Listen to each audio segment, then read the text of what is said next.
في العالمين إنك حميد مجيد. قال الله تبارك وتعالى في كلامه المجيد: أعوذ بالله من الشيطان الرجيم. بسم الله الرحمن الرحيم. إذ تستغيثون ربكم فاستجاب لكم أني ممدكم بألف من الملائكة مردفين وما جعله الله إلا بشرى ولتطمئن به قلوبكم وما النصر إلا من عند الله إن الله عزيز حكيم. قال المؤلف والمحدث والمفسر رحمه الله تعالى: آداب النفع بعلومه وعلومكم في الدارين آمين، إلى أن قال. وقال البخاري رحمه الله تعالى: باب شهود الملائكة بدرا. حدثنا إسحاق بن إبراهيم قال حدثنا جرير عن يحيى بن سعيد عن معاذ بن رفاعة بن رافع الزرقي عن أبيه وكان أبوه من أهل بدر قال: جاء جبريل إلى النبي صلى الله عليه وسلم فقال: ما تعدون أهل بدر فيكم؟ قال: من أفضل المسلمين أو كلمة نحوها. قال: وكذلك من شهد بدرا من الملائكة. انفرد بإخراجه البخاري رحمه الله تعالى، وقد رواه الطبراني في المعجم الكبير من حديث رافع بن خديج وهو خطأ، والصواب روایت البخاری واللہ اعلم. اب مفسر رحمت اللہ علیہ سورۃ الانفال کی اس آیت مبارک کی تفسیر بیان فرما رہے ہیں، اور امام بخاری رحمت اللہ علیہ نے باب باندھا ہے شہود الملائکۃ بدرن، کہ اللہ کے فرشتوں کا بدر میں آنا. تو اللہ نے جو فرشتے بدر میں اتارے ہیں تو یہ حضرت سیدنا جبریل علیہ السلام کے قیادت میں اترے، اور ان کے اترنے کو بھی اللہ نے قرآن میں خود بیان فرمایا کہ ہم نے یہ فرشتے کیوں اتارے. ورنہ قاعدہ یہ ہے کہ ایک فرشتہ جو ہے وہ صرف 1000 قریش کے لیے نہیں بلکہ تمام کفار قریش کے لیے بھی کافی تھا. ایک فرشتے کو اللہ نے اتنی طاقت دی ہوتی ہے کہ صحیح روایات مبارک میں آتا ہے کہ قیامت والے دن جب اللہ کے فرشتے اللہ کے حکم سے اہل جہنم کو جہنم میں ڈالیں گے تو ایک دفعہ اگر دھکا دیں گے تو 70,000 آدمی جہنم میں گر جائے گا. اسی طرح صحیح روایات میں موجود ہے کہ جب قوم لوط اپنے گناہوں میں حد سے زیادہ بڑھ گئی، اللہ پاک رحمت فرمائے، اور وہ ایک ایسے گناہ میں مبتلا ہوئی کہ اس سے پہلے کسی نے وہ گناہ کیا ہی نہیں تھا. یعنی بالکل اللہ کے قرآن میں موجود ہے کہ حضرت لوط علیہ السلام نے قوم کو ڈانٹا اور فرمایا کہ انکم لتاتون الفاحشہ ما سبقکم بہا من احد من العالمین، کہ اے میری قوم تم ایک ایسے گناہ میں مبتلا ہو گئی ہو کہ تم سے پہلے کبھی کسی نے نہیں کیا ہے. یعنی نعوذ باللہ کسی مرد کا مرد کے ساتھ بدفعلی کرنا یہ قوم لوط کا سب سے پہلا عمل ہے، اور اللہ تبارک و تعالی اس عذاب سے ہر مسلمان کو بچائے. اور آج حضور محمد مصطفیٰ صلی اللہ علیہ وسلم کی امت بھی اس عذاب میں مبتلا ہے. اور یہ اتنا بڑا گناہ ہے کہ زنا بھی کبائر میں ہے، لیکن لواطت تو اس سے بھی زیادہ گناہ ہے.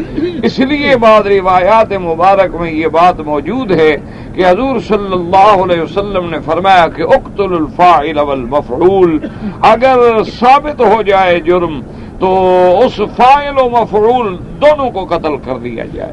اور امام ابو حنیفہ رحمت اللہ علیہ یہ فرماتے ہیں کہ اگر جرم ثابت ہو جائے تو اس لوتی کو فاعل و مفعول دونوں کو کسی اونچی جگہ سے پھینکا جائے اور پھر ان پہ پتھروں کی بارش کی جائے جیسے کہ اللہ نے عذاب کیا تھا. تو یہ اتنا بڑا جرم ہے، اللہ تبارک و تعالی معاف فرمائے۔ اور اسی طرح یاد رکھیں کہ مرد سے بدفعلی کرے تب بھی لواطت ہے، یا اللہ نہ کرے کوئی مرد اپنی عورت سے بھی اسی قسم کا غیر فطری فعل کرے تو وہ بھی لواطت میں شمار ہے، اور اس کی بھی وہی سزا ہے جو لوطی کی سزا ہے۔ اللہ تبارک و تعالی ہر مسلمان کو ایسے امراض خبیثہ سے اور امراض سیئہ سے قیامت تک محفوظ رکھے۔ تو اللہ کا جب عذاب آیا تو اللہ نے حکم دیا جبریل علیہ السلام کو کہ قریہ صدوم جو ہے اس کے تخوم الارض، یعنی جہاں بالکل تحت الثری ہے، زمین کی اصل بنیاد ہے، وہاں سے پوری بستی کو اٹھا کے آسمانوں کی طرف لے آؤ۔ تو حضرت جبریل علیہ السلام نے ایک پر پہ پورا اٹھا لیا اور اتنا آسمانوں کے قریب لے گئے کہ انہوں نے آسمانوں والوں کی آوازیں سنی اور آسمان والوں نے ان کی آوازیں سنی، اور پھر اللہ نے حکم دیا کہ ان کو الٹا کر دیا جائے۔ فَجَعَلْنَا عَالِيَهَا سَافِلَهَا، اللہ تبارک و تعالیٰ نے عذاب دیا قوم لوط کو کہ ان کی بستیوں کو بالکل اوندا گرا دیا جائے۔ تو مفسرین کرام نے لکھا ہے کہ کبھی کبھی میرا اللہ عذاب دیتے ہیں جن سے عمل سے، چونکہ وہ بھی تو گناہ میں کسی مرد کو اوندا کرتے تھے، اللہ نے عذاب بھی ان کو اسی طرح اوندا کرنے کا دیا تاکہ جس طرح وہ عمل کرتے تھے اسی طرح کا عذاب دیا جائے۔ اللہ تبارک و تعالیٰ نے ان کو ہلاک و برباد کر دیا۔ تو اگر بدر میں صرف جبریل علیہ السلام کو بھی حکم دیتے تو جبریل علیہ السلام بھی کافی تھے، لیکن اللہ نے 1000 فرشتہ اتارا، اس لیے قرآن پاک نے اس کی باقاعدہ وضاحت فرمائی ہے کہ ہم نے یہ فرشتے کیوں اتارے ہیں۔ فرمایا وما جعلہ اللہ الا بشرا وَلِتَطْمَئِنَّ بِهِ قُلُوبُكُمْ وَمَا النَّصْرُ إِلَّا مِنْ عِنْدِ اللَّهِ إِنَّ اللَّهَ عَزِيزٌ حَكِيمٌ۔ اللہ نے فرمایا کہ میرے محبوب ہم نے نہیں کیا اس کو مگر کہ خوشخبری کے مومنوں کے دل خوش ہو جائیں اور مومنوں کو اطمینان کامل ہو جائے کہ جو اس خوف میں تھے کہ ہمارا مقابلہ 1000 کے لشکر کے ساتھ ہے، اللہ نے فرمایا فکر کیوں کرتے ہو، اللہ کے لشکروں میں کمی نہیں، ہم 1000 آسمان سے فرشتہ اتار رہے ہیں۔ یہ تو صرف تمہاری تطمین قلب کے لیے اور مومنین کی بشارت کے لیے اور عظمت محمد مصطفیٰ صلی اللہ علیہ وسلم کے لیے، ورنہ تو ایک فرشتہ کافی ہے۔ اچھا، اسی طرح یاد رکھیں کہ دوسرے مقام پر اللہ نے قرآن میں بھی ذکر فرمایا کہ فرشتے کیوں اترے۔ تو فرشتوں کے ذمے جو تھا، ایک تو یہ تھا کہ مسلمانوں کی اطمینان قلب کا ذریعہ بنے، اور دوسرا حکم فرشتوں کو یہ بھی تھا کہ صرف یہ نہیں کہ تم امداد میں کھڑے رہو اور مسلمانوں کا دل بڑھاتے رہو، بلکہ تم خود بھی قتال میں شریک ہو جاؤ۔ یعنی اللہ کے فرشتوں نے بھی باقاعدہ بدر میں قتال کیا، یعنی باقاعدہ وہ بھی صحابہ کرام رضوان اللہ علیہم اجمعین کے ساتھ مل کر باقاعدہ کفار کو قتل کرتے رہے۔ لیکن آگے میرے اللہ نے فیصلہ فرما دیا کہ میرا محبوب اپنی امت کو بتلا دو کہ اصل مدد کرنا جو ہے وہ تو اللہ کے ہاتھ میں ہے، کہ اللہ جس کو چاہے فتح دے دیں، اللہ جس کو چاہے غالب کر دیں، چونکہ غلبے والی بھی اسی کی ذات ہے اور حکمت والی بھی اسی کی ذات ہے۔ نہ تو فرشتہ کسی کی فتح کا ذریعہ بن سکتا ہے اور نہ کسی کی شکست کا باعث بن سکتا ہے۔ اصل عزت و ذلت، اصل غلبہ اور فتح کا مالک میرا اللہ تبارک و تعالی، ورنہ وہ فرشتے تو عہد میں بھی موجود تھے، لیکن جب اللہ کا حکم نہ ہو تو فرشتے تو کچھ بھی نہیں کر سکتے۔ تو اس لیے ہمیشہ اپنے عقائد کو اصلاح میں رکھیں کہ جب فرشتہ بھی کسی کی مدد کرنے کے قابل نہیں تو کوئی بندہ کیا مدد کرے گا۔ اسی لیے حدیث مبارک میں آتا ہے کہ میرے آقا سرکار دو عالم رحمت مجسم صلی اللہ علیہ وسلم نے ایک دفعہ جبریل امین سے فرمایا، آپ نے فرمایا کہ جبریل تم بہت دیر کر دیتے ہو آنے میں، بہت دیر کر دو، انا اتشوق الیک، کہ جبرائیل مجھے تمہارا انتظار ہوتا ہے کہ جبرائیل کب آئے گا کب آئے گا کب آئے گا، لیکن تم بڑی دیر کر دیتے ہو۔ تو حضرت جبریل علیہ السلام نے عرض کیا، مانا اشفق الیک یا رسول اللہ صلی اللہ علیہ وسلم، جبریل نے عرض کیا کہ یا رسول اللہ صلی اللہ علیہ وسلم، مجھے تو آپ کی زیارت کا آپ سے بھی زیادہ شوق ہوتا ہے، میں تو آپ سے بھی زیادہ انتظار میں ہوتا ہوں کہ کب موقع ملے اور میں حضور کی زیارت کروں، لیکن وما منا الا لہ مقام معلوم، میرے محبوب ہم سب کا ایک مقام معلوم ہے، اس سے ہم حرکت نہیں کر سکتے کہ جب تک اللہ تبارک و تعالی حکم عطا نہ فرمائے۔ ہم اللہ کے حکم کے بغیر نہ آسمانوں سے اتر سکتے ہیں، نہ آسمانوں پہ چڑھ سکتے ہیں، نہ اپنی طرف سے کوئی بات کر سکتے ہیں، بلکہ سب اللہ کے حکم کے پابند ہوتے ہیں۔ اس لیے مفسر فرماتے ہیں کہ امام بخاری رحمۃ اللہ علیہ نے باقاعدہ باب باندھا ہے، اور اس روایت میں بھی آپ نے خود روایت مبارک نقل فرمائی ہے، اور وہی روایت صحیح ہے۔ آپ فرماتے ہیں کہ جاء جبریل الی النبی صلی اللہ علیہ وسلم فقال ما تعدون علی بدر فیکم، صحابہ کہتے ہیں کہ حضرت جبریل علیہ السلام آئے اور انہوں نے آ کے حضور صلی اللہ علیہ وسلم سے آ کے پوچھا کہ یا رسول اللہ صلی اللہ علیہ وسلم، جو لوگ جنگ بدر میں شریک ہوئے ہیں ان کے بارے میں آپ کی کیا رائے مبارک ہے؟ حضور نے فرمایا من افضل المسلمین، ہم یہ سمجھتے ہیں کہ بدر میں شریک ہونے والے مسلمانوں میں سب سے افضل ہیں۔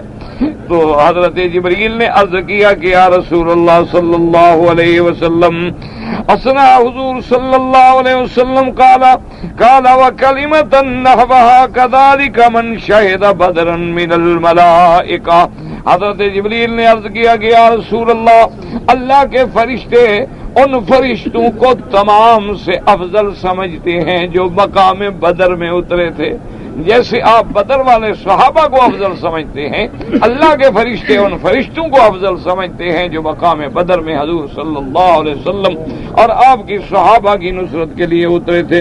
اب مفسر رحمۃ اللہ علیہ اس کے بعد فرماتے ہیں وفی الصحیحین ان رسول اللہ صلی اللہ علیہ وسلم قال لعمر لما شاوره في قتل حاتب ابن ابي بلتعة انه قد شهد بدرا وما يدريك لعل الله قد اطلع على اهل بدر فقال اعملوا ما شئتم وقد غفرت لكم۔ صحیحین میں یعنی بخاری اور مسلم میں روایت صحیح موجود ہے کہ حضور صلی اللہ علیہ وسلم نے جبکہ حاتب ابن ابی بلتعہ حضور کے صحابی ہیں، حاتب ابن ابی بلتعہ جو ہے میرے محبوب کے صحابی ہیں، ان سے ایک بہت بڑی غلطی ہو گئی تھی، اور وہ غلطی یہ تھی کہ انہوں نے ایک خط لکھا تھا مکے کے کافروں کو، اور حضور صلی اللہ علیہ وسلم کے ایک راز کے بارے میں خبر کر دی تھی کہ حضور صلی اللہ علیہ وسلم مکہ پر حملہ کرنے کے لیے تیاری کر رہے ہیں۔ تو یہ ایک بہت بڑی غلطی تھی کہ سرکار دو عالم صلی اللہ علیہ وسلم کا راز جو ہے دشمنوں کو دیا جائے اور باقاعدہ خط لکھا جائے۔ تو بہرحال وہ خط پکڑا گیا، حضور صلی اللہ علیہ وسلم نے حاتب ابن ابی بلتعہ کو بلایا، آپ نے فرمایا کہ تم نے خط لکھا ہے؟ اس نے کہا ہاں حضور میں نے لکھا۔ آپ نے فرمایا اتنی بڑی غلطی تم نے کیوں کی؟ اس نے کہا حضور بات یہ ہے کہ میرے اہل و عیال جو ہیں مکے میں ہیں اور میرا کوئی رشتہ دار نہیں مکے میں نے اپنے عقل سے یہ سوچا تھا کہ اللہ نے اپنے نبی پاک کو تو فتح دینی ہی دینی ہے، دنیا کی کوئی طاقت نہیں روک سکتی، تو اگر میں ایک خط لکھ کے مکے والوں پہ احسان کر دوں تو ہو سکتا ہے کہ میرے بچوں سے کچھ مہربانی کا معاملہ کر لیں، تو اس وجہ سے میں نے یہ غلطی کی ہے۔ حضرت عمر رضی اللہ تعالی عنہ بھی اس مجلس میں موجود تھے، اور حضرت عمر جوش میں آ گئے اور آپ نے عرض کیا کہ یا رسول اللہ اذن لی اضرب عنق ھذا المنافق، انہوں نے کہا حضور مجھے اجازت دیں کہ میں اس کی گردن اڑا دوں، اس نے منافقت کی ہے کہ آپ کا راز کھولا ہے، اور جو حضور کا راز کھولے پھر اس کو زندہ رہنے کی کیا ضرورت ہے۔ حضور صلی اللہ علیہ وسلم ناراض ہو گئے، آپ نے فرمایا عمر تمہیں پتہ ہے کیا کہہ رہے ہو؟ یہ میرا صحابی تو اہل بدر میں سے ہے، اور میرے اللہ نے بدر والوں کو دیکھ کے فیصلہ کر دیا کہ اعملوا ما شئتم فانی قد غفرت لکم، کہ جاؤ جو کرو میں نے تمہاری بخشش کر دی ہے۔ تو جب اللہ ان کو معاف کر چکا ہے تو میں کیسے سزا دوں ان کو؟ تو اللہ تبارک و تعالیٰ نے تو بدر والوں کا اتنا مقام بلند فرما دیا ہے لیکن ایک بات یاد رکھیں کہ اللہ نے جب یہ فیصلہ فرما دیا کہ اعملوا ما شئتم، جاؤ جو چاہو کرو، اس کا معنی یہ نہیں ہوتا نعوذ باللہ کے گناہ کریں، اس کا معنی یہ نہیں ہوتا نعوذ باللہ کے وہ جو مرضی آئے کریں، معنی یہ ہوتا ہے کہ ہر چیز اللہ کے علم میں ہے، اللہ جانتے ہیں کہ ان سے کوئی ایسا گناہ ہوگا ہی نہیں جو جہنم میں لے جانے والا ہو، اور اللہ اپنی حفاظت میں لے لیتے ہیں، اور اگر ان سے کوئی غلطی ہو جائے گی تو ان کو میں توبہ کی توفیق دے دوں گا تاکہ توبہ کر کے پاک ہو جائیں۔ تو اس لیے اللہ تبارک و تعالی نے یہ ارشاد فرما دیا۔ تو صحیحین میں یہ روایت ہے کہ بدر والوں کا اتنا بڑا مقام ہے کہ اللہ نے فرمایا اعملوا ما شئتم فقد غفرت لكم، وقوله تبارک و تعالی وما جعله الله الا بشرى أي وما جعل الله بعث الملائكة وإعلام إياكم بهم إلا بشرى ولتطمئن به قلوبكم وإلا فهو تعالى قادر على نصركم على أعدائكم ولتطمئن به قلوبكم وما النصر إلا من عند الله أي بدون ذلك، ولهذا قال تعالى وما النصر إلا من عند الله كما قال تعالى فإذا لقيتم الذين كفروا فضرب الرقاب حتى إذا أثخنتموهم فشدوا الوثاق فإما منا بعد وإما فداء حتى تضل الحرب أوزارها ذلك ولو يشاء الله لانتصر منهم ولكن ليبلو بعضكم ببعض والذين قتلوا في سبيل الله فلن يضل أعمالهم سيهديهم ويصلح بالهم ويدخلهم الجنة عرفها لهم۔ اب مفسر رحمۃ اللہ علیہ فرماتی ہیں کہ اللہ نے فرمایا وما جعلہ اللہ، یہ ضمیر کدھر ہے؟ یعنی وما جعل اللہ بعث الملائکۃ، اللہ نے ملائکہ کا بھیجنا اور پھر ملائکہ کے بھیجنے کے بارے میں آپ کو بھی خبر کر دینا کہ ہم ملائکہ بھیج رہے ہیں، اس لیے فرمایا اللہ پاک نے اس آیت مبارک میں انی مبدکم بألف من الملائکۃ مردفین، تو یہ خبر کر دینا کہ 1000 فرشتہ آ رہے ہیں، اور بتلا دینا اور فرشتوں کو اتار دینا کیوں تھا؟ تاکہ تمہارے لیے خوشی ہو جائے اور اطمینان قلب حاصل ہو جائے مسلمانوں کو، ورنہ میرا رب تو قادر ہے، فَهُوَ قَادِرٌ عَلَى نَصْرِكُمْ عَلَى أَعْدَائِكُمْ، اللہ اگر چاہے تو ایک فرشتہ بھی نہ اترے اور مسلمانوں کو فتح دے دے۔ اللہ تبارک و تعالی نے جب چاہا تو حضور کو ہوا کے ساتھ بھی مدد فرما دی، اللہ تبارک و تعالی نے جب چاہا تو دشمنوں کو دریا میں بھی غرق کر دیا، اللہ تبارک و تعالی نے جب چاہا تو دشمنوں پہ ہوا بھیج کے ان کو ہلاک و برباد کر دیا۔ اسی لیے حضور پاک صلی اللہ علیہ وسلم نے فرمایا نصرت بالصبا واهلكت عاد بالدبور، کہ اللہ تبارک و تعالی نے قوم عاد کو ہوا دبور چلا کے برباد و ہلاک کر دیا، اور اللہ نے باد صبا بھیج کے میری مدد فرمائی اور مجھے فتح عطا فرما دی۔ تو یاد رکھو اللہ قادر ہیں، اللہ چاہے تو ہواؤں کو بھی تابع کر دیں، اللہ چاہے تو پانی کو تابع کر دیں، اللہ چاہے تو فضاؤں کو مسخر کر دیں، اللہ تبارک و تعالی چاہے تو پرندے بھیج کے ہاتھیوں کو مروا دیں، تو فرشتے اتارنا کوئی ضروری تو نہیں، یہ تو اعزاز ہے محمد الرسول اللہ کا صلی اللہ علیہ وآلہ آلہ وصحبہ وسلم تسلیما کثیرا کثیرا، اور مومنوں کے لیے بشارت ہے۔ اس لیے اللہ تبارک و تعالی نے فرمایا کہ لیکن یہ مسئلہ یاد رکھ لو وَمَا النَّصْرُ إِلَّا مِنْ عِنْدِ اللَّهِ، اللہ کے سوا کوئی مدد نہیں کر سکتا، اللہ کے سوا کوئی فتح نہیں دے سکتا، اللہ کے سوا کوئی کامیابی نہیں دے سکتا۔ اس لیے اللہ نے حکم دیا کہ جب کافروں سے جنگ ہو جائے تو مارو ان کی گردنوں کو، اور اس کے بعد جب وہ پکڑے جائیں تو پھر ان کو چاہو تو فدیہ دے کے چھوڑ دو، اور چاہو اس کے بعد تو احسان کر دو۔ اگر اللہ چاہے تو ایک دوسرے سے بھی مدد فرما سکتی ہیں، لیکن اللہ امتحان لیتی ہیں اپنے بندوں کا، کبھی مسلمانوں کو فتح دے دیتی ہیں، کبھی شکست دے دیتی ہیں۔ اس لیے فرمایا جو اللہ کے راستے میں شہید ہو جائے اللہ اس کے کبھی اعمال کو باطل نہیں فرماتی ہیں، اللہ تبارک و تعالیٰ اس کو بدلہ دیتے ہیں دنیا میں بھی اور آخرت میں بھی۔ اسی لیے فرمایا وَتِلْكَ الْأَيَّامُ نُدَاوِلُهَا بَيْنَ النَّاسِ وَلِيَعْلَمَ اللَّهُ الَّذِينَ آمَنُوا وَيَتَّخِذَ مِنكُمْ شُهَدَاءَ وَاللَّهُ لَا يُحِبُّ الظَّالِمِينَ وَلِيُمَحِّصَ اللَّهُ الَّذِينَ آمَنُوا وَيَمْحَقَ الْكَافِرِينَ فَهَٰذِهِ حِكَمٌ شَرَعَ اللَّهُ جِهَادَ الْكُفَّارِ بِأَيْدِي الْمُؤْمِنِينَ لِأَجْلِهَا۔ اللہ نے فرمایا میں اگر چاہوں میرے بندے کبھی بھی شکست نہ کھائیں، لیکن میں نے جو جہاد کا حکم دیا ہے اس میں بھی میری حکمتیں ہیں، اس میں بھی تمہارے لیے بھلے کے فائدے ہیں کہ مسلمان اگر مارا جائے تو شہید ہوگا، زندہ آئے تو غازی ہوگا، تاکہ تمہارے درجات بلند ہوں۔ کبھی دکھ آئے کبھی سکھ آئے، کبھی فتح دے کے آزماتے ہیں، کبھی شکست دے کے آزماتے ہیں، کبھی دکھ دے کے آزماتے ہیں اور کبھی سکھ دے کے آزماتے ہیں۔ یہ اللہ کا امتحان ہے، ورنہ اللہ چاہے تو مسلمانوں کو کبھی بھی تکلیف نہ ہو، اللہ چاہے تو مسلمانوں کو کبھی بھی شکست نہ ہو۔ اس لیے فرماتے ہیں اس کے بعد تاکہ امتحان بھی ہو جائے کہ مومن کھڑے نکل آئیں اور کافر جو ہے اپنے کفر میں ہلاک و برباد ہو جائے۔ وقد كان تعالى انما يعاقب الامم السالفة المكذبة للانبياء بالقوارع التي تعم تلك الامم المكذبة كما اهلك قوم نوح بالطوفان وعاد الاولى بالدبور وثمود بالصيحة وقوم لوط بالخسف والقلب وحجارة السجيل وقوم شعيب بيوم الذلة فلما بعث الله تعالى موسى عليه السلام وأهلك عدوه فرعون وقومه بالغرق فاليم ثم أنزل على موسى التوراة شرع فيها قتال الكفار واستمر الحكم في بقية الشرائع بعد ولا ذلك كما قال تبارك وتعالى۔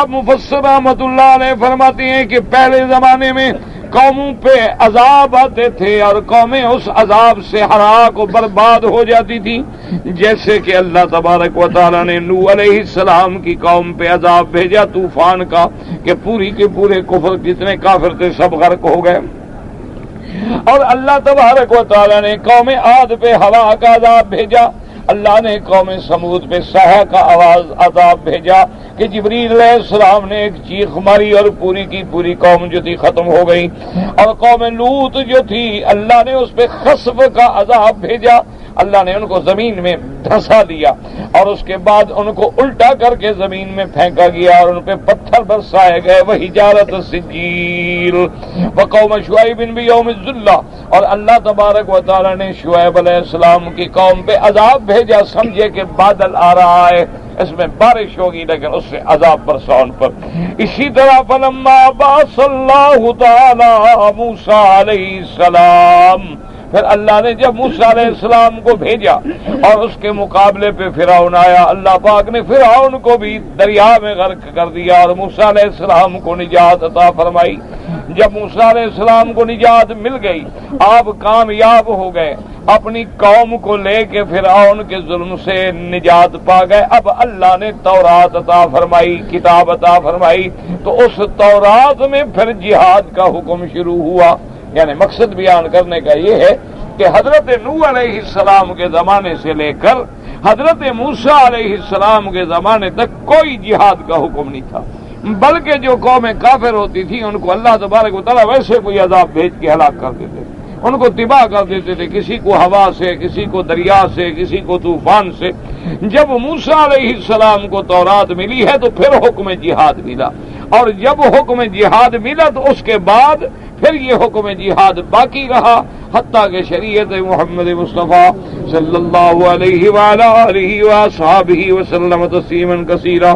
اس لیے اللہ فرماتے ہیں وَلَقَدْ آتَيْنَا مُوسَى الْكِتَابَ وَلَقَدْ آتَيْنَا مُوسَى الْكِتَابَ مِن بَعْدِ مَا أَهْلَكْنَا الْقُرُونَ الْأُولَى بَصَائِرَ وقتل المؤمنین للکافرین اشد اہانۃ للکافرین واشفى لصدور المؤمنین کما قال تعالی للمؤمنین من هذه الامہ۔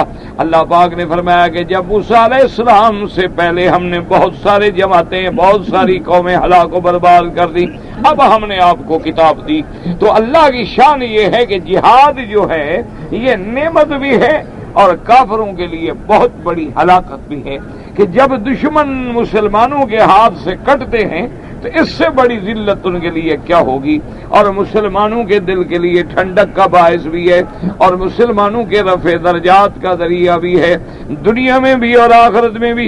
اس لیے اللہ نے فرمایا قاتلوہم یعذبہم اللہ بایدیکم ویخزہم وینصرکم علیہم ویشف صدور قوم مؤمنین۔ اللہ نے حضور کی امت کو حکم دیا کہ قاتلوہم، کافروں سے جہاد کرو، یعذبہم اللہ بایدیکم، اللہ اب کافروں کو تمہارے ہاتھوں سے عذاب دیں گے، وَيُخْزِهِمْ، ان کو ذلیل کریں گے کہ وہ ذلیل و حقیر ہو کر تمہارے ہاتھوں سے مارے جائیں، وَيَنْصُرْكُمْ عَلَيْهِمْ، اور اللہ تمہاری مدد کریں گے ان پر، وَيَشْفِ صُدُورَ قَوْمٍ مُؤْمِنِينَ، اور اللہ مومنوں کے دل کو ٹھنڈا کر دیں گے، شفا دیں گے کہ دشمن ان کے ہاتھوں سے مارا جائے۔ اس سے بڑی ذلت کیا ہو سکتی ہے، اس سے بڑی خواری ان کے لیے کیا ہو سکتی ہے۔ وَلِهَذَا كَانَ قَتْلَ صَنَادِيدَ قُرَيْشِ بِأَيْدِي أَعْدَائِهِمْ الَّذِينَ يَنْظُرُونَ إِلَيْهِمْ بِأَعْيُنِ إِزْدَرَائِهِمْ أَنْكَى لَهُمْ وَأَشْفَى لِصُدُورِ حِزْبِ الْإِيمَانِ۔ اس لیے اللہ نے فرمایا کہ ہم نے میدان بدر میں یوم الفرقان میں فیصلہ کر دیا کہ آج وہ کفر کے سردار جو مسلمانوں کو حقارت کی نظر سے دیکھتے تھے، مسلمانوں کو حقیر سمجھتے تھے، اور حضور کی خدمت میں جب آتے مکے والے آ کے کہتے کہ یا رسول اللہ صلی اللہ علیہ وسلم ان غریب لوگوں کو ایک طرف ہٹا دے، ہم ان کے ساتھ کیسے بیٹھیں، یہ پرانے کپڑے، میلے کچیلے کپڑے، ان کے کپڑوں سے بدبو آتی ہے، اور یہ بڑے غریب اور غلام قسم کے لوگ ہیں، آپ ان کو دور کریں ہم سے۔ اللہ نے فرمایا کہ جن کو تم حقارت کی نظر سے دیکھتے تھے آج ان کی تلواریں تمہاری گردن پہ ہیں، اور آج ذلیل ہو کے تم قتل ہو رہے ہو۔ اس سے بڑی بات کیا ہو سکتی تھی کہ بڑے بڑے کفار قریش، یعنی بدر میں ان کے جو سردار مارے گئے تو ان کی کفر کی قوت جو تھی وہ ٹوٹ گئی۔ ان کا بڑے سردار ابو جہل، عتبہ، عتیبہ، شیبہ، ربیہ، بڑے بڑے سردار جو تھے مارے گئے، اور پھر مارے بھی اس ذلت کے ساتھ گئے کہ صحابہ نے ان کے پاؤں میں اور ان کے گلوں میں رسیاں ڈال کے، ایک کنواں تھا قلیب بدر، وہاں جا کے ان کتوں کو ڈال دیا، اس کنویں میں ڈال دیا۔ اور ایک روایت مبارک میں آتا ہے کہ میرے آقا سرکار دو عالم صلی اللہ علیہ وسلم آپ 2 دن گزرنے کے بعد تیسرے دن مقام بدر کے اس کنویں پہ آئے جس میں کافروں کو ٹکڑے ٹکڑے کر کے ڈالا گیا تھا، قتل ہونے کے بعد ڈالا گیا تھا۔ حضور آ کے کنارے پہ کھڑے ہو فرمایا هل وجدتم ما وعد ربكم حقا، اے کافرو اللہ کا وعدہ سچا ہو گیا کہ نہیں؟ تم اپنے انجام کو پہنچ گئے ہو کہ نہیں پہنچ گئے ہو؟ تم تو ہمیں مجبور کر کے مکے سے نکالتے تھے، اور تم تو سمجھتے تھے کہ یہ چند مسافر ہیں، مسلمان ہیں، غریب ہیں، یہ کیا کریں گے؟ تو اللہ کا وعدہ پکا ہو گیا، پورا ہو گیا کہ نہیں ہو گیا؟ تو ایک صحابی نے عرض کیا کہ یا رسول اللہ صلی اللہ علیہ وسلم آپ کن کو خطاب کر رہے ہیں؟ حضور یہ مر گئے، برباد ہو گئے، گل گئے، سڑ گئے، 3 دن گزر گئے، یہ کنویں میں لاشیں پڑی پڑی گل گئی، بدبوئیں آ رہی ہیں، آپ ان کو خطاب فرما رہے ہیں۔ حضور پاک نے فرمایا تم سے بھی زیادہ سن رہے ہیں میری بات کو، اللہ ان کو سنوا رہے ہیں میری بات، اور اللہ تبارک و تعالی جب چاہتی ہیں تو سنوانے پہ بھی قادر ہیں، اسی لیے فرمایا اسمع منکم، تم سے بھی زیادہ سن رہے ہیں اللہ تبارک و تعالی کے۔ اس سے بڑی ذلت کفار قریش کے لیے کیا ہو سکتی تھی؟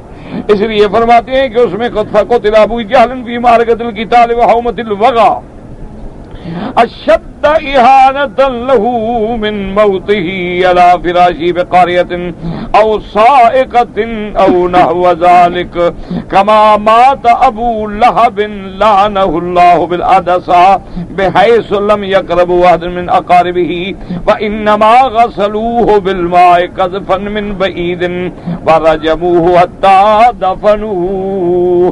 اب مفسر رحمۃ اللہ علیہ فرماتے ہیں کہ دیکھو ابی جہل، وہ جو بڑا سرکش تھا نا ابی جہل لعنہ اللہ تعالی، دیکھو کہ اللہ نے کیسے اس کو سزا دی کہ میدان بدر میں اور دو نوجوان بچوں کے ہاتھ سے مارا گیا، معاذ اور معوذ کے ہاتھ سے مارا گیا۔ ایک صحابی کہتے ہیں نا میں نے جب ادھر دیکھا تو ایک نوجوان بچہ کھڑا ہے اور ابھی اس کی مونچھیں نکل رہی ہیں، اور ادھر دیکھا تو ایک نوجوان بچہ کھڑا ہے، تو صحابی کہتے ہیں میں دل میں بڑا فکر مند ہو گیا، میں نے کہا کہ عجیب بات ہے دونوں طرف میرے بچے آ گئے، کہ اگر کوئی بہادر ہو تو میری مدد کرے گا نا، یہ تو خود بچے ہیں ان کی میں حفاظت کروں گا کہ میری مدد کریں گے۔ کہتے ہیں میں ابھی سوچ رہا تھا کہ ایک بچے نے مجھے ایسے اپنے ہاتھ سے مارا اور کہا کہ این ابی جہل، کہ چچا یہ بتاؤ وہ ابو جہل کی طرح ہے، تو ابھی میں نے اس کو جواب نہیں دیا تھا اور دوسرے نے بھی اسی طرح کوہنی ماری اور کہا این ابی جہل، چچا ہمیں یہ بتاؤ وہ ابی جہل جو ہمارے نبی کا بڑا دشمن ہے وہ کدھر ہے؟ تو اللہ تبارک و تعالی یاد رکھو، اللہ جب کام لیتے ہیں نا تو ممولے کو شاہی سے لڑا دیتے ہیں، اللہ جب کام لیتے ہیں نا تو اسی طرح لیتے ہیں کہ پھر ابابیلوں کو ہاتھیوں سے لڑا دیتے ہیں، یہ اس کے فیصلے ہیں قدرت کے جو کوئی بدل نہیں سکتا۔ تو کہتے ہیں میں نے کہا بھی چپ کرو، کیا کرو گے تم ابو جہل کو پوچھ کے؟ انہوں نے کہا چچا ایسی بات نہیں ہے، ہم نے سنا ہے کہ وہ سب سے بڑا دشمن اور گستاخ ہے اور سب سے بڑا بکواسی ہے ہمارے آقا کے شان میں۔ آج ہم جب گھر سے نکلے ہیں نا دونوں بھائی تو ہم نے فیصلہ کر لیا تھا کہ یا تو اب زمین پہ ہم زندہ رہیں گے یا پھر ابھی جہل رہیں گے، اب ہم سے برداشت نہیں ہو سکتا کہ گستاخ رسول ہو اور وہ زمین پہ چلتا پھرے، حضور کا دشمن ہو اور ہم بھی زندہ رہیں۔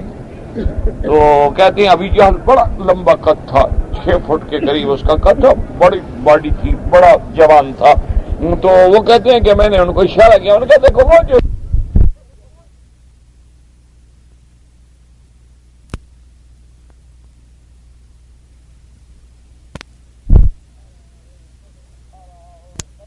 رہا ہو اور قتل ہو چکا ہو، اس سے بڑی سزا کیا ہو سکتی؟ اور مومنوں کے لیے کتنی دل کی ٹھنڈک ہے کہ آج ہمارا دشمن ہمارے سامنے پڑا ہوا ہے۔ اب مفسر رحمۃ اللہ علیہ فرماتے ہیں کہ اگر اللہ چاہتے تو وہ بستر پہ بھی مر جاتا، کوئی بجلی گر جاتی، کوئی حادثہ ہو جاتا، لیکن اس کے لیے وہ ذلت کی موت نہ ہوتی۔ اللہ تبارک و تعالیٰ نے اس کو ایسی ذلت کی موت دی۔ اور اسی طرح حضور کا سب سے بڑا دشمن ابی لہب جو میرے مدنی پاک کا سب سے بڑا گستاخ ہے، سب سے بڑا دشمن ہے، اللہ نے اس کو ایسی موت دی کہ اس کے بدن پہ حادثہ کہتے ہیں کہ ایسی جدری یا چیچک جس کو کہتے ہیں، اس قسم کی بیماری نکل آئی، اور وہ ایسی بیماری تھی کوئی ڈر کے مارے قریب نہیں جاتا تھا کہ ہمیں بیماری نہ لگ جائے، اس کے قریب نہیں جا سکتے تھے، حتیٰ کہ جب وہ مر گیا نا ابی لہب بدبخت، تو اس کو غسل دینے کے لیے کوئی جرت نہیں کرتا تھا کہ کون قریب جائے، بدبو آ رہی ہے اور بدن سارا پھٹ گیا ہے، حتیٰ کہ دور سے کھڑے ہو کر انہیں پانی پھینکا کہ ابھی اب قریب جا کے غسل تو نہیں دے سکتے ہو، دور سے بالٹیاں پھینک دو بس غسل ہو گیا۔ اور قبر کیسے بنائے؟ لکڑی پہ اٹھا کے گڑھے میں ڈال دیا اور دور سے پتھر مار مار کے رجم کر کے یہ قبر بنائی ابی لہب، اس لیے کہ اللہ تبارک و تعالی نے فیصلہ کیا کہ محمد مدنی کا دشمن دنیا اور آخرت میں ذلیل ہو جائے۔ تبت یدا ابی لہب وتب ما اغنی عنہ مالہ وما کسب سیصلی نارا ذات لہب وامرأتہ حمالۃ الحطب فی جیدہا حبل من مسد، اور ابی لہب کی بیوی جو لکڑیاں لے کے کانٹے لے کے میرے محبوب کے رستے میں بچھاتی تھی، اللہ نے ایسی سزا دی کہ ایک دفعہ اپنی گٹھڑی اٹھا رہی تھی تو وہی رسی گلے میں اٹک گئی اور اسی پھانسی سے مر گئی۔ اللہ تبارک و تعالی نے، یاد رکھیں، خدا اپنے محبوب کے دشمنوں کو کبھی معاف نہیں کرتا۔ حضور صلی اللہ علیہ وسلم کی شان میں گستاخی کرنے والے، بے ادبی کرنے والے، نہ دنیا میں چین ملے گا نہ آخرت میں چین ملے گا۔ اللہ اسے دنیا میں بھی ذلت کی موت دیتے ہیں اور آخرت میں بھی ذلت کا عذاب دیتے ہیں۔ اس لیے فرمایا کہ اللہ نے ان کو ایسے ہلاک کر دیا۔ فرماتے ولہذا قال تعالی ان اللہ عزیز حکیم، اللہ ہی غالب لہ العزت ولرسولہ وللمؤمنین بہما فی الدنیا والآخرہ، عزت اللہ کے لیے ہے، غلبہ اسی کے لیے ہے، اور اللہ پھر اپنے رسول کو اور اپنے ایمان والوں کو عزت دیتے ہیں دنیا و آخرت میں۔ جیسے اللہ نے فرمایا میرا وعدہ ہے انا لننصر رسلنا والذین آمنوا فی الحیاۃ الدنیا ویوم یقوم الاشہاد، اللہ نے فرمایا میرا وعدہ ہے کہ میں اپنے رسولوں کی مدد کروں گا، اور مسلمانوں یاد رکھو تمہارے ساتھ بھی وعدہ ہے انتم الاعلون ان کنتم مؤمنین، اور فرمایا کان حقا علینا نصر المؤمنین، لیکن شرط یہ ہے کہ ہم مسلمان بنے، شرط یہ ہے کہ ہم ایمان والے بنے۔ ہم تو اللہ معاف کرے نہ مسلمان رہے ہیں نہ کافر رہے ہیں، کوئی درمیان میں کوئی بلا بن گئے۔ انا للہ و انا الیہ راجعون، ایمان سے کہیں کتنے لوگ ہیں بیچارے جنہوں نے 80 ہزار، لاکھ 2 لاکھ خرچ کر کے اللہ کے کعبے میں آئے ہیں، لیکن کچھ بھی نہیں بدلا، گھروں میں سوئے ہوئے ہیں، نماز آ گئے تو آ گئے، نہیں آئے تو نہیں آئے، نیند کھل گئی تو اٹھ کے نماز پڑھ لی، اور نیند نہ کھلی تو نماز نہ پڑھی۔ لیکن اللہ کے کعبے میں میری ایک بات یاد رکھنا کہ اگر ایک نماز آمدن چھوڑ دو تو حج پڑھنے کا دھیلے کا فائدہ بھی نہیں۔ ایک بات یاد رکھو، بلکہ امام احمد ابن حنبل رحمت اللہ علیہ اور شیخ الاسلام ابن تیمیہ اور شیخ الاسلام ابن القیم رحمہم اللہ اور بڑے بڑے جہابذ العلماء جو ہیں، ان کا تو فتویٰ یہ ہے کہ جو بندہ مرد ہو یا عورت ایک نماز جان بوجھ کے چھوڑ دے وہ کافر ہو جاتا ہے، اور وہ فرماتے ہیں کہ مر جائے تو جنازہ بھی نہ پڑھو اور مسلمانوں کے قبرستان میں دفن بھی نہ۔ حنابلہ کے بڑے بڑے علماء جو ہیں ان سے کوئی بندہ آگے پوچھتا کہ جناب میرا والد فوت ہو گیا ہے، دادا فوت ہو گیا ہے، میں ان کا حج بدل کرنا چاہتا ہوں تو شریعت کا کیا حکم ہے، تو سب سے پہلے وہ یہ پوچھتے کہ یہ بتاؤ تمہارا باپ بھی یا دادا نمازی تھا؟ اگر وہ کہتے جی وہ تو کبھی پڑھتا تھا اور کبھی نہیں پڑھتا تھا، کہتے پھر اس کے حج پڑھنے کی ضرورت ہی کیا ہے، وہ کافر مر گیا، کافر کا کیا حج؟ تو اندازہ کریں۔ اور ایک بات ہمیشہ یاد رکھنا مسلمانوں کہ حج زندگی میں ایک دفعہ فرض ہے اور نماز 24 گھنٹے میں 5 دفعہ فرض ہے، اور یہ بھی یاد رکھنے دماغوں میں کہ حج کا حکم جبریل لایا ہے اور نماز کا حکم خود محمد عربی لائے ہیں صلی اللہ علیہ وسلم۔ تو جو لوگ عمرے پہ آئے ہیں یا حج پہ آئے ہیں اگر نمازوں میں غافل ہیں تو حج پڑھنے کی کوئی ضرورت ہی نہیں ہے، پڑھیں نہ پڑھیں چلے جائیں، کوئی فائدہ نہیں، کوئی فائدہ نہیں، دھیلے کا بھی فائدہ نہیں۔ اگر ان کو نماز کے فرائض کا کوئی احساس نہیں ہے، یا اگر حج پہ آئے ہو اور پیسہ رشوت کا ہے، ظلم کا ہے، یتیموں کے مال کا ہے، یا تم نے پیسہ کسی سے دھوکہ دیا ہے، اسمگلنگ کی ہے، ڈاکہ ڈالا ہے، اور وہ پیسے لا کے حج پہ آئے ہوئے ہو، تو میرے نبی کی حدیث موجود ہے، حضور نے فرمایا کہ جب بندہ حرام کے پیسے سے حج کے لیے آتا ہے اور کہتے ہیں لبیک اللہم لبیک، آواز آتی ہے کہ حج کا مردود علیک، نکل جاؤ تمہارا حج میں نے مردود کر دیا۔ اس لیے سب سے پہلے اگر ایسی کوئی بات ہے تو توبہ کرو اور دل میں فیصلہ کر لو کہ یہ حرام کا پیسہ میں نے واپس کرنا ہے اور میں نے بندوں سے حقوق معاف کروانے ہیں تاکہ اللہ کے دروازے پہ حاضری کسی کام آ جائے۔ اور کوئی نماز بغیر مسجد بغیر جماعت کے تمہاری نہ ہو۔ ہاں اگر انسان ہے، تھکا ہے، ہارا ہے، نیند آ گئی، غالب آ گئی، تو اٹھ کے نماز پڑھی، انشاءاللہ گناہ نہیں ہوگا، لیکن اس کا مطلب یہ نہیں کہ آمدن ایسا کر لے پھر حج پہ آنے کا کوئی فائدہ نہیں میرے بھائی۔ تو حج میں آنے سے اگر آپ میں کوئی انقلاب نہ آئے، کوئی تبدیلی نہ آئے، اگر کوئی آدمی پہلے بھی قبروں پہ سجدے کرتا تھا، حج پڑھ کے بھی سجدے کرے، پہلے بھی جا کے قبروں سے حاجت روا مشکل کشا سمجھتا تھا، اب بھی جا کے اس پھر آنے کا کیا فائدہ ہے؟ عقیدے میں بھی انقلاب آئے، صورت میں بھی انقلاب آئے، سیرت میں بھی انقلاب آئے، کردار میں بھی انقلاب آئے، گفتار میں بھی انقلاب آئے، پھر سمجھو کہ الحمدللہ مکے مدینے کا مجھ پہ اثر ہو گیا، زمزم پینے کا اثر ہو گیا، محمد عربی کے روضے پہ جانے کا اثر ہو گیا، ان مقامات کو میں نے آنکھوں سے دیکھا جہاں حضور پاک آئے ہیں، تو اس کی وجہ سے میرے اندر تبدیلی آ گئی ہے، پھر شکر کرو، ورنہ تو کوئی فائدہ نہیں۔ آج بھی مسلمان بن جائے، آج بھی ہم ایمان پہ قائم ہو جائیں، آج بھی ہم اللہ کی توحید کو مضبوطی سے پکڑ لیں، آج بھی اگر ہم حضور کی سنت کے تابع ہو جائیں، دنیا کی کافروں کی طاقت کوئی بھی مسلمان کو شکست نہیں دے سکتی۔ اس لیے اللہ کا وعدہ موجود ہے۔ اللہ پاک نے فرمایا کہ وہ حکیم ہے فی ما شرع من قتال الکفار مع القدرۃ الی دمارهم واحداکم بحولہ وقوتہ سبحانہ وتعالی۔ اللہ کا ہر حکم حکمت سے خالی نہیں، وہ حکیم ہے، حکمت والے ہیں، اس لیے اللہ نے اپنی حکمت سے جہاد کا حکم جاری فرما دیا، ورنہ اللہ چاہتے تو کافروں کو ویسے ہلاک و برباد کر دیں جیسے پہلی امتوں کو ہلاک و برباد کیا تھا۔ تو ہر چیز میں اللہ کی حکمت ہے۔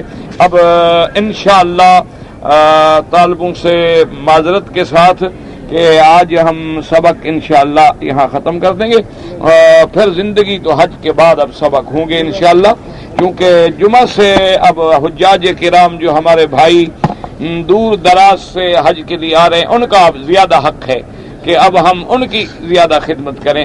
تو انشاءاللہ جمعہ کی شام سے پھر تقریریں شروع ہو جائیں گی، درس جو ہے انشاءاللہ زندگی تو اب حج کے بعد۔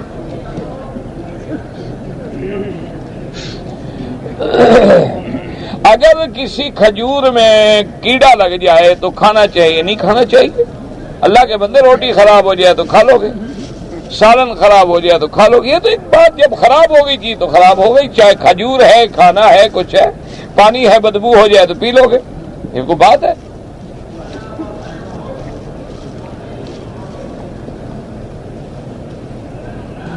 کہتا ہے جی کہ طواف میں چونکہ بہت زیادہ رش تھا تو رش کی وجہ سے میں رمل نہیں کر سکا۔ یاد رکھو کہ عمرے کے طواف میں جب احرام باندھا ہوا ہو، بات یاد رکھا کرو، سمجھا کرو اور دماغ میں محفوظ رکھا کرو، جب عمرے کا احرام باندھا ہوا ہے آپ نے اور طواف کر رہے ہیں تو دایاں کندھا نکالنا پہلے 3 چکروں میں، اور رمل جیسے پہلوان آتا ہے نا میدان میں دوڑتا ہے، یہ سنت ہے۔ اگر اللہ موقع دے دے تو ثواب ہے، اگر رش کی وجہ سے نہ کر سکے کوئی بات نہیں، کوئی مسئلہ نہیں، کوئی گناہ نہیں، کوئی جرمانہ نہیں، یہ تو سنت ہے۔ اور اس کی وجہ ہے کہ جب میرے آقا سرکار دو عالم صلی اللہ علیہ وسلم کسی کو دے دے گا بھئی، اب سب کے اوپر تو نہ پھلیں گے نا، تو جب آپ تشریف لے آئے تو مکے والے کفار قریش نے مسلمانوں کو دیکھا تو اعتراض کرنے لگے کہ اکلتہم ما یثرب، کہ مدینے کے علاقے کے بخار جو ہے نا ان کو کھا گئے، یہ تو ویسے بھی مر گئے، کمزور ہو گئے، یہ کیا مقابلہ کریں گے ہمارا؟ تو حضور نے فرمایا کہ ان کو رمل کر کے دکھاؤ کہ کفر کے مقابلے کے لیے مسلمان کبھی کمزور نہیں ہوتا۔ اللہ کو وہ ادا اتنی پسند آ گئی کہ اب نہ کافر ہیں نہ کچھ ہیں، لیکن حضور نے جو کیا ہے وہ قیامت تک باقی ہے۔ اور اسی لیے ہمارے بعض مولوی تو بڑے لڑتے ہیں نا، کوجی رفع دین کریں کہ نہ کریں، فاتحہ پڑھیں کہ نہ پڑھیں، آمین زور سے کریں کہ آہستہ کریں۔ میں تو سمجھتا ہوں کہ یہ میرے مالک کی رحمت ہے، اور محبوب کا ہر عمل میرے آقا کو، اللہ کو اتنا پسند ہے کہ اللہ نے ایسی جماعتیں دنیا میں پیدا کر دی کہ آپ نے آمین زور سے کہی وہ بھی ہے، آہستہ کہی وہ بھی ہے، تاکہ حضور کا عمل قیامت تک باقی رہے۔ یہ کوئی لڑائی والے جھگڑے والے مسئلے تو ہے نہیں، اب یہ ہمارے اپنی بات ہے کہ ہم مسلمانوں کو لڑائیں اور تفرقہ ڈالیں. اللہ مسلمانوں کو اتفاق و اتحاد نصیب کرے. اگر ایک غیر مسلم کافر ہے، ہندو ہے، اس نے مجھ سے کہا کہ دعا کرو تو بالکل کریں. آپ اس کے لیے دعا کریں کہ یا اللہ اس کو ہدایت دے، اس کو اسلام نصیب کر دے. اگر ہندو نے زمزم مانگا ہے تو کیا کافر زمزم پی سکتا ہے؟ ابو جہل پی سکتا ہے تو یہ رام چندر کیوں نہیں پی سکتا؟ ابو جہل زمزم نہیں پیتا تھا، مکے والے کافر سارے زمزم نہیں پیتے تھے. آپ زمزم دیں اس کو، اور اسی نیت سے دیں کہ اللہ اس کی برکت سے اس کے اندر کے کفر کو نکال کے اس کو اسلام نصیب کر دیں.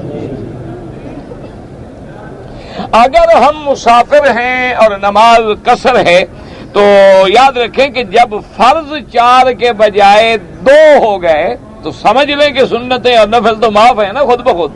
جب فرض ہی آدھے معاف ہو جائیں تو باقی چیزیں تو اللہ نے کچھ عقل بھی دی ہے کہ نہیں دی؟ ہم عقل بھی تو استعمال کریں. ہاں ایک بات یاد رکھو کہ اگر ایک آدمی مسافر ہے لیکن وقت موجود ہے، آرام ہے، تکلیف کوئی نہیں، وہ پڑھنا چاہے تو 1,00,000 دفعہ پڑھ لے، اللہ اس کو ثواب عطا فرمائیں گے. لیکن اس کے لیے پڑھنا ضروری نہیں رہا، اللہ نے معافی دے دی ہے. اور ویسے بھی معافی سے فائدہ اٹھایا کرو، کیونکہ اللہ کو اپنے حکم پہ عمل کرنے والے پسند ہوتے ہیں. کیونکہ ہم عاجز ہیں، ہم ویسے کہاں عبادت کر سکتے ہیں. تو جب ایک رعایت ملی ہے تو رعایت سے فائدہ اٹھائیں، رعایت کا ثواب حاصل کریں. جی کہ طواف کرنے کے لیے عورت اگر طواف کرے تو کیا اس کا محرم ساتھ ہونا ضروری ہے؟ کوئی ضروری نہیں. محرم ساتھ ہونا ضروری ہے جب سفر ہو. طواف سفر نہیں ہوتا. اور پھر اللہ کے کعبے کے باہر طواف کرنے سے الحمدللہ کوئی خوف و خطر بھی نہیں ہوتا. تو اس لیے ضروری نہیں ہے کہ ہر وقت محرم جو ہے ہاتھ پکڑے رہے. بہرحال لیکن عورتوں کو یہ ہدایت کر دیں کہ وہ باہر طواف کریں، مردوں میں گھسنے کی کوشش نہ کریں.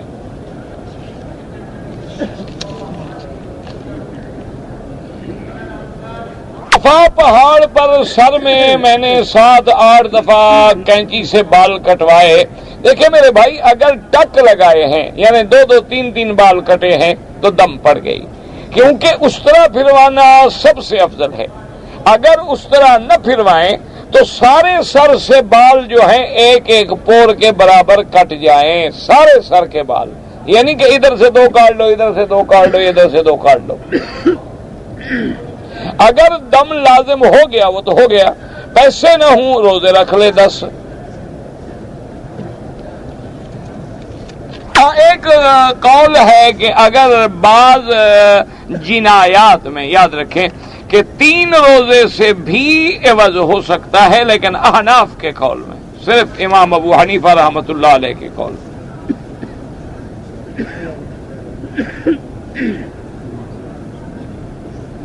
اگر کوئی آدمی بی بی فاطمہ کا واسطہ دے کے درخواست بھیجے حضور کو، یہ منع ہے. اگر یہ بات جائز ہوتی تو حضرت حسین نہ بھیجتے. جب کرب و بلا میں اتنے بڑے امتحان میں آپ موجود تھے، اور پھر وہ تو بنت ابن فاطمہ ہے، وہ تو فاطمہ کا بیٹا ہے رضی اللہ عنہ، اور حضور کا لاڈلا ہے، حضور صلی اللہ علیہ وسلم کا محبوب ہے حضرت حسین. یعنی ایک دن ایک بی بی صاحبہ فرماتی ہے کہ حضور پاک آئے تو آپ کی آنکھیں مبارک جو تھیں بالکل سرخ تھیں، تو میں گھبرا گئی اور میں نے پوچھا کہ یا رسول اللہ کیا بات ہے، آپ کے آنکھوں میں تکلیف تھی؟ آپ نے فرمایا نہیں، مجھے خواب میں دکھایا گیا ہے جہاں میرا حسین شہید ہوگا. تو اتنا محبوب حسین نے بی بی فاطمہ کا واسطہ دے کے حضور کو درخواست نہیں کی، تو تمہارا کوئی زیادہ تعلق ہے؟ پر طواف کے دوسرے چکر میں نماز کھڑی ہو جائے، بھائی نماز فرض ہے، آپ طواف چھوڑ دیں، آپ فرض ادا کریں، جب فارغ ہو جائیں جہاں چھوڑا ہے پھر پورا کریں.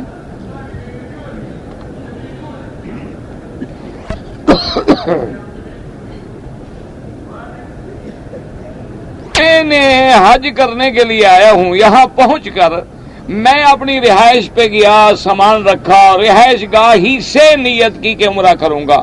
یعنی پہلے نیت نہیں کی تھی، آپ کو عمرے کا احرام باندھنا تھا اپنے ملک سے، ایئرپورٹ سے، نہ کہ رہائش سے۔ اگر آپ وہاں سے احرام باندھ کے آئے تو پھر تو آپ کا عمرہ ٹھیک ہے، اگر آپ نے یہاں مکان سے آ کے عمرہ کا احرام باندھا ہے تو غلط ہے، آپ عمرہ فوراً میقات سے جا کے دہرائیں ورنہ دم دینی ہوگی۔ میں نے طواف کیا، صفا کیا، بال کٹوایا، وہ تو بھی ٹھیک ہے، لیکن عمرے کی نیت کہاں سے کی؟ ہر آدمی جب اپنے ملک سے آئے تو ایئرپورٹ سے احرام باندھ کے آئے۔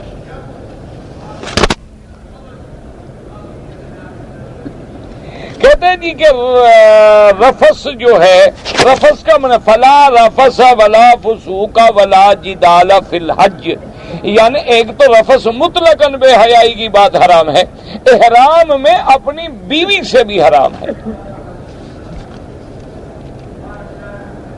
حال آپ دیکھ لیں کہ اگر آپ 15 دن سے زیادہ کی نیت ہے تو آپ مقیم ہیں ورنہ قصر ہے۔ یہ جو بینک والوں نے ہمیں بیگ دیے ہیں اور بوتلیں دی ہیں، بھائی میری رائے میں بالکل ان کا استعمال جائز نہیں ہے۔ یہ سود کے پیسوں سے دیے گئے ہیں، بینک والوں کے پاس حلال کا پیسہ ہوتا ہے کیا؟ نہ، آپ کے بینک والوں کے پاس اگر پیسے ہیں حلال کے پھر تو بیگ حلال ہے، اگر ان کے پاس پیسہ ہے سود کا تو وہ پیسہ بھی حرام، اس کی خریدی ہوئی چیز بھی حرام۔ اچھا، دوسرا قرآن کا مسئلہ ہے کہ وَتَعَاوَنُوا عَلَى الْبِرِّ وَالتَّقْوَى وَلَا تَعَاوَنُوا عَلَى الْإِثْمِ وَالْعُدْوَانِ، اللہ فرماتے ہیں نیکی کے کام میں امداد کرو، برائی کے کام میں مدد نہ کرو۔ تو تم تو اس بینک سودی کاروبار کا اشتہار لے کے گلی گلی میں پھر رہے ہو، تم تو ان کی مدد کر رہے ہو۔ انہوں نے یہ ڈبہ تمہیں ایسے نہیں دیا، اتنا بڑا کام کے لیے وہ ملازم رکھتے تو کتنے پیسے خرچ آتے؟ 1,00,000 آدمی کے گلے میں اپنا اشتہار ڈال دیا ہے، جہاں پھر رہا ہے بینک کا اشتہار لے کے پھر رہا ہے۔ اللہ تبارک و تعالی رحمت فرمائے، علماء اور فقہاء لکھتے ہیں کہ جس بینک کی عمارت میں سودی کام ہوتا ہو لعنت والا، اس کے سائے میں بیٹھنا بھی حرام ہے۔ باقی تمہاری مرضی ہے، مفت کا ڈبہ ہے، حاجی چھوڑے گا نہیں۔ یہ میں تجربہ بھی، آپ حاجی چلا جائے ڈبہ نہیں پھینکتا، مفت ملا ہے کون چھوڑتا ہے؟ قاضی کہتے ہیں نہیں چھوڑتے، مولوی نہیں چھوڑتے، تم کہاں چھوڑو؟ اگر میں نے کندھا نہیں نکالا، رمل بھول گیا، کوئی بات نہیں۔ اگر مدینہ پاک سے جب ہم واپس آئیں گے بالکل احرام باندھیں گے، مدینہ میقات ہے، اگر ہم نے صفا مروہ دوڑتے ہوئے سبز نشانوں کے درمیان میں تیز چلنا بھول گئے، کوئی بات نہیں۔ اگر ہم 4 آدمی ہیں، قربانی کے لیے اونٹ یا گائے ذبح کریں تو باقی 3 حصے کسی اور کو بھی شریک کر لیں، بالکل کر لیں۔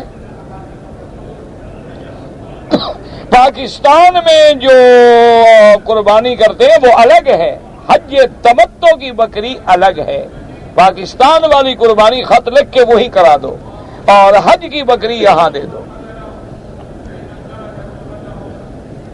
اگر عورت سپیکر کی آواز پر امام کے ساتھ نماز پڑھ لے اور اپنے گھر بیٹھی رہے، پھر تو ریڈیو رکھ لے سامنے، ہر ملک میں پڑھ لے، پھر تو امام ریڈیو شریف ہو گیا نا۔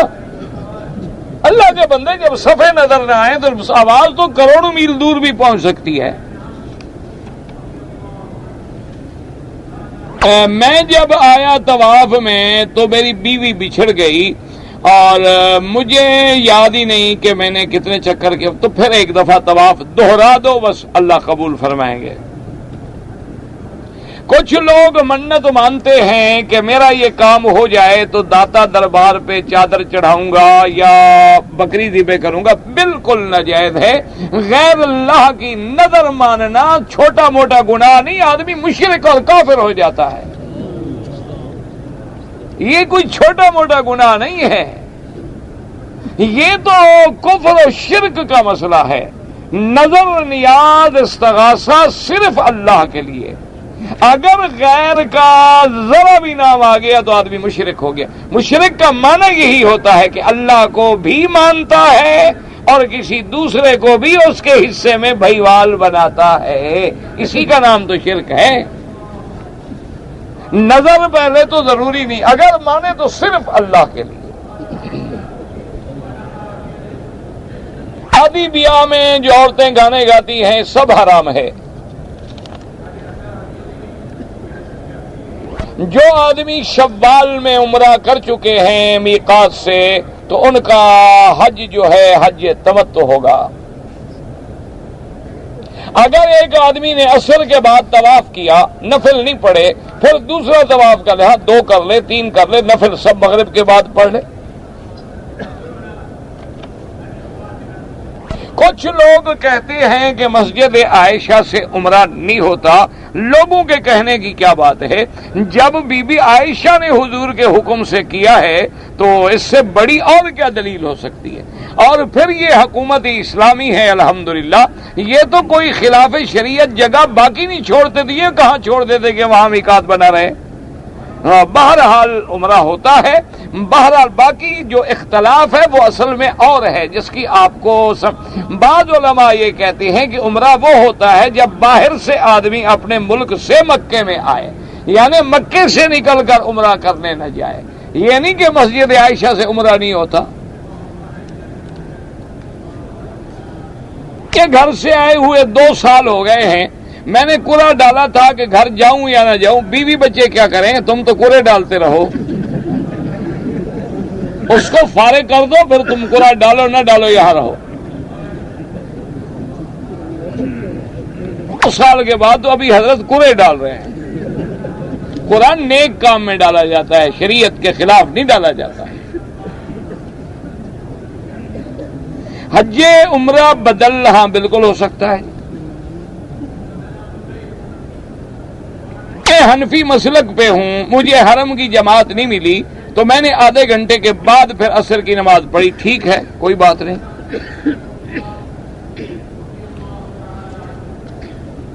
کی سوال ہے، یہ جو یہاں کے مقامی لوگ ہیں نا، انشاءاللہ حج کے مسئلے بتا دیں گے۔ ایام حج میں اگر بکری رکھنے کی طاقت نہ ہو، 3 روزے رکھ لے، 3 ایام فی الحج و7 اذا رجعتم۔ 3 روزے حج میں کیا مانا؟ یعنی 5، 6، 7 روزے رکھ لو، باقی 7 روزے گھر جا کے رکھ لینا۔ انٹرنیٹ پہ اگر ایک دوسرے سے ہم بات کریں جائز ہے، ہاں کسی غیر محرم عورت سے نہ کرو، اپنے بھائی وغیرہ سے کرتے رہو۔ اب انٹرنیٹ پہ بیٹھ کے تم ڈھونڈتے رہو کہ کوئی ایسی لڑکی مل جائے جیسے چھیڑخانی کرو، وہ تو حرام ہے۔ اگر ایک آدمی ایک دن میں زیادہ عمرے کرے، بھئی نفلی عبادت ہے، لیکن اتنا نہیں کرنا چاہیے۔ مکے میں رہتے ہوئے افضل عبادت اس عمرے سے بھی طواف ہے، طواف زیادہ کریں۔ ہم حرم میں خدمت کرنے والے لوگ ہیں، بعض لوگ ہمیں پیسے دے دیتے ہیں، وہ لے لیا کریں، کوئی بات نہیں۔ 8 ذی الحجہ کو جو 5 نمازیں مینا میں پڑھنا سنت ہے۔ جو لوگ ڈپٹی والے ہیں وہ اگر نہ پڑھ سکیں کوئی حرج نہیں، وہ سیدھے 9 کو عرفات چلے جائیں تب بھی کوئی حرج نہیں۔ فجر کی اذان جب ہو جائے اس کے بعد صرف 2 رکعت سنت پڑھی جائے فجر کی، اور کوئی نماز نہ پڑھے۔ اگر کسی نے طواف کیا ہوا ہے، پہلے 2 رکعت طواف پڑھ لے، پھر 2 رکعت سنت بھی پڑھ لے تو حرج کوئی نہیں۔ لیکن افضل یہ ہے، سنت یہ ہے کہ میرے آقا فجر کی نماز کے بعد صرف 2 رکعت سنت پڑھتے تھے، پھر فجر پڑھتے تھے۔ اگر مغرب کی اذان ہو جائے اور ہم اس نماز کھڑے ہونے سے پہلے 2 رکعت طواف کے پڑھ لیں، جائز ہے۔ وَمَن تَعَجَّلَ فِي يَوْمَيْنِ، مانا یہ ہے کہ جو آدمی 12 کو کنکری مار کے آ جائے وہ بھی جائز ہے، اگر 13 کو رہے تو وہ بھی جائز ہے۔ جو ہمارے ہاں اسقاط ہیلا، اس کا کوئی سنت کے میں ثبوت نہیں ہے۔ فجر کی 2 سنتیں جو ہیں وہ حضور کو سب سے زیادہ محبوب ہیں۔ آپ نے فرمایا کہ ساری دنیا اگر مجھے مل جائے اتنی خوشی نہیں ہوگی جتنی ان 2 رکعتوں سے ہوتی ہے۔ سرما لگانا سنت ہے بالکل، میرے آقا نے ہمیشہ سرما پہنا ہے، اور آج کل تو سرما پہننے کو عیب بنا دیا گیا ہے، چونکہ انگریز نے حضور کی مخالفت کرنی ہے۔ اور پگڑی باندھنا سنت محمد مصطفیٰ ہے۔ میں نے پہلے بھی کئی دفعہ بتا دیا ہے کہ جو لوگ حج مشن پہ آئے ہیں اور انہوں نے احرام نہیں باندھا، اگر ان کو پتا تھا کہ ہم سیدھے مکے جا رہے ہیں تو دم بھی ادا کریں، اور اگر یہ تھا کہ ہم جدہ جائیں گے پھر ہماری ڈیوٹیاں تفویض ہوں گی تو پھر دم کوئی نہیں ہوگا۔ لیکن یہ احناف کے نزدیک، باقی ائمہ کرام کہتے ہیں کہ اس کی نیت اگر عمرے کی تھی ہی نہیں، وہ ڈیوٹی کرنے آ رہا تھا تو کوئی دم نہیں دینی ہوگی۔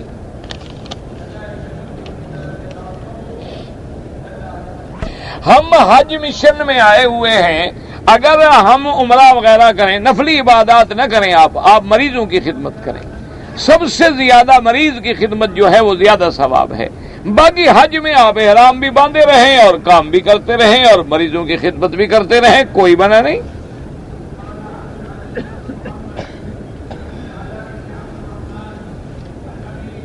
پچھلے سال زکوٰۃ نہیں دے سکا تو اب ادا کر دو 2 سال کی۔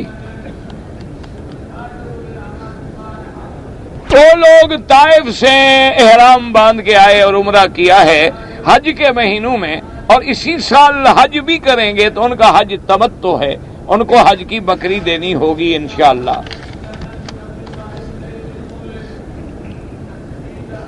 اگر ایک آدمی حج تمتع کے لیے آیا ہے اور اس نے عمرہ کر کے احرام کھول دیا، خود بخود تمتع ہو گیا، اب وہ کسی کا بدل کرنا چاہے، اگر اپنا حج کر چکا ہے تو بدل کر سکتا ہے، لیکن احکام حج بدل بہت ہیں، دیکھنا پڑتا ہے کہ آپ کس کا حج بدل کریں، اس پر فرض ہے کہ نہیں ہے، اس نے وصیت کی تھی کہ نہیں کی تھی، اس نے پیسہ چھوڑا تھا کہ نہیں چھوڑا تھا۔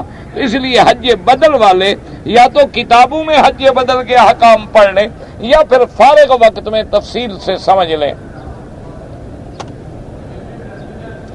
ایک آدمی نے حج کیا تھا، 16 سال گزر گئے، حج کی قربانی نہیں کی، مجھے کیا پتا حج کون سا تھا، حج افراد تھا، تمتع تھا، قران تھا، جب پتہ نہ ہو، اگر افراد تھا تو کوئی بکری تھی نہیں اس پر۔ ایک عورت نے حالت احرام میں حجر اسود کا بوسہ لے لیا، کوئی بات نہیں، نے استلام کیا، پتہ نہیں دونوں ہاتھوں کو بغیر پورا پھیلا، کوئی ایسے کریں ایسا کریں، سب جائز ہے۔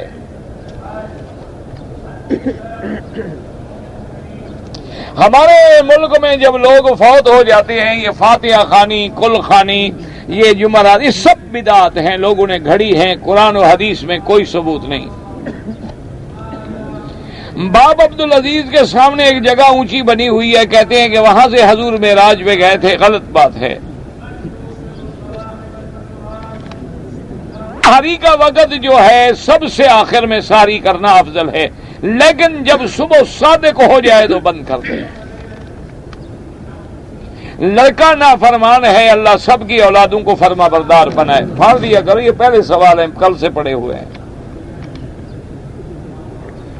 اگر ایک آدمی مدینہ منورہ میں ہے اور وہاں سے وہ حج افراد کی نیت کرے، کر سکتا ہے۔ حج بدل والدہ کا کر رہا ہوں، بالکل کریں، اور اگر بکری رکھنی ہے تو وہ بھی انہی کی نیت سے کریں۔ مچھلی جھینگا جو ہے، جھینگا جب مچھلی ہے تو مچھلی حلال ہے، حرام ہونے کا مسئلہ تب ہوتا ہے جب مچھلی نہ ہو۔ ہم نے بنگلہ دیش کے علماء سے تحقیق کی ہے، وہ کہتے ہیں مچھلی ہے۔ تو بہرحال ہمیں ان علماء پہ اعتبار ہے، بڑے بڑے عالم ہیں، مفتی ہیں، اور وہ ہم سے زیادہ سمجھتے ہیں مچھلی کو۔